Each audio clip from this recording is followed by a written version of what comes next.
എന്താണ് മലപ്പുറം ജില്ലക്കാരെ നിങ്ങൾ നേരാവാത്തത്?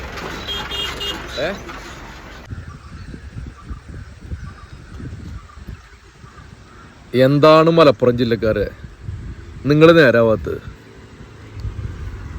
ഇതൊക്കെ വളരെ മോശമാണ് കേട്ടോ. നിരന്തരമായിട്ട് വെള്ളാപ്പള്ളി നടേശൻ നിങ്ങളെ കുറിച്ച് വളരെ മോശമായിട്ട് പരാമർശിക്കുമ്പോൾ ഞാൻ കരുതിയിരുന്നത് സത്യത്തിൽ വെള്ളാപ്പള്ളി നടേശന് ഭ്രാന്താണെന്നാണ്.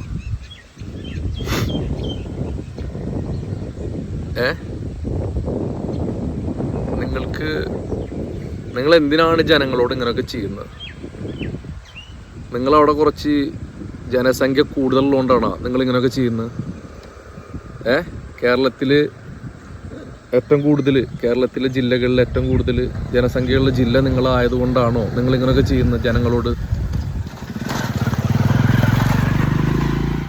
ഈ ഒരു കാര്യത്തിൽ വെള്ളാപ്പള്ളി നടേശൻ പറഞ്ഞത് 100% തെറ്റാണ് അല്ലേ? വെള്ളാപ്പള്ളി നടേശന് ഭ്രാന്തല്ല, നട്ടഭ്രാന്താന്ന് പറയാൻ പറ്റുള്ളൂ അല്ലേ? നിങ്ങൾ ഈ വീഡിയോ ഒന്ന് കണ്ടു നോക്കിയേ,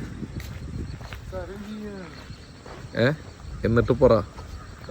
ഇയാൾ നിരന്തരമായിട്ട് എന്തൊക്കെയോ പുല്ലും പുലാട്ടും വിളിച്ചു പറഞ്ഞിരുന്നല്ലേ? മലപ്പുറം ജില്ലയിൽ ഏതൊരു സമയത്ത് കുടിക്കാൻ വെള്ളം കിട്ടില്ല, കഴിക്കാൻ ഭക്ഷണം കിട്ടില്ല. ഈ വീഡിയോ കണ്ടിട്ട് നിങ്ങൾ പറ. എന്തായാലും മലപ്പുറം ജില്ലക്ക് ഒരു ബിഗ് സല്യൂട്ട് അവിടുത്തെ ജനങ്ങൾക്ക് ഇരിക്കട്ടെ. മഞ്ചേരി എത്താനായി. ആദ്യം നമുക്ക് ഓരോ സ്ഥലത്ത് കൂടി പോകുമ്പോഴേ നമുക്ക് ഓരോ ഓർമ്മകളാണ്. അച്ഛക്ക് ഒരു 5 വർഷം മുന്നുള്ള ഒരു ഓർമ്മ ഉണ്ട്. എന്താണെന്നറിയോ?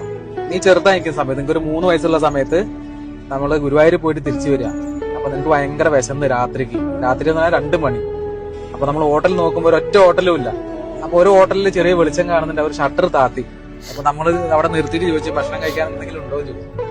അപ്പൊ ഇല്ല, ഞങ്ങള് കഴിഞ്ഞ് അടച്ച് പോവാൻ വേണ്ടി നിൽക്കുകയാണ് എന്ന് പറഞ്ഞു. അപ്പൊ ഞാൻ പറഞ്ഞു മോനെ വിശക്കുന്നുണ്ട്. അതിൽ പെട്ടെന്ന് ഒരു ഷട്ടർ തുറന്ന് നമുക്ക് ഭക്ഷണം ഉണ്ടാക്കി തന്ന് നമ്മളെ വിശപ്പ് മാറ്റിയിട്ട് അവരവിടെ നിന്ന് വിട്ട്. അതിന്റെ അല്ലെ ഓർമ്മ ഉണ്ടോ? എന്നിട്ട് നമ്മൾ പൈസ കൊടുത്തിട്ട് അവര് വാങ്ങിയില്ല. അവര് പറഞ്ഞു മോന് കഴിക്കാനല്ല, സാരല്ല. അതാണ് നമുക്ക് ഒരിക്കലും മറക്കാൻ പറ്റില്ല. അതാണ് മലപ്പുറം. ഒരുപാട് സ്നേഹമുള്ള ഒരുപാട് ആൾക്കാരുള്ള സ്ഥലമാണ് മലപ്പുറം.